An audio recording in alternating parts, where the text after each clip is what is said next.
So by this legislation my colleagues are putting forth, my understanding of the letter of that law, which I 1,000% oppose, as would our founding fathers, the letter of that law says an anonymous tip from a citizen. So if this was law, Commissioner, would you go to your neighbor's home and confiscate his legally owned weapons, a man that was not under criminal investigation nor under arrest? Would you do it? The red flag laws would... That's a yes or no, brother. I got 5 minutes to make an hour-and-a-half statement here. It's more than a yes or no answer. We'll move on then. If you cannot say yes, you would confiscate weapons from an American citizen that was subject to this law that my colleagues intend to push through this Congress, then you said in your statement that you would confiscate those weapons if an American was determined to be, your quote, a threat to themselves or others. According to that law, determined to be is defined by an anonymous tip that an American citizen, a threat to themselves or others. You're a police commissioner, a thin blue line brother, sworn to uphold the Constitution, and you're saying you'd seize those weapons. I see that as a problem. I'm going to bring us back in time to World War II.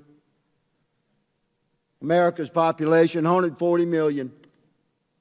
15 million American men came home from World War II with deep scars and significant skills. They bore the invisible wounds of war. And there was weapons everywhere. We'll talk about mental challenge. My father was one of those men who was a Navy pilot in World War II. He came back from the war and built his family. I'm the seventh of his 8 children. I was born in 1961. We had guns everywhere. There was virtually no regulation. Any child in the 50s could buy a weapon from any seller if Daddy sent them with the money. We didn't have mass shootings. It wasn't until 1968 in America that serial numbers were even required on weapons sold in this country. You order weapons through the Sears catalog by the mail. In the 70s, I attended a high school, large rural school. Virtually every vehicle in the parking lot was a pickup truck, and almost every one had a rifle or a shotgun on the back glass and a pistol under the seat. And we didn't have school shootings. 1979, I began college. One of the jobs I had to work my way through college was as a carpenter. We restored historical buildings.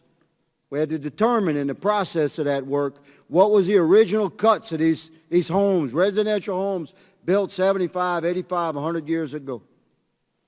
You could tell by the saw cut if it was a mechanical cut, an electric cut, or a hand cut.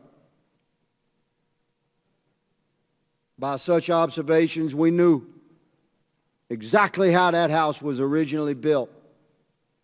And to my amazement as a young man, beginning college in Louisiana, working, to my amazement, you know what I discovered, Madam Chair?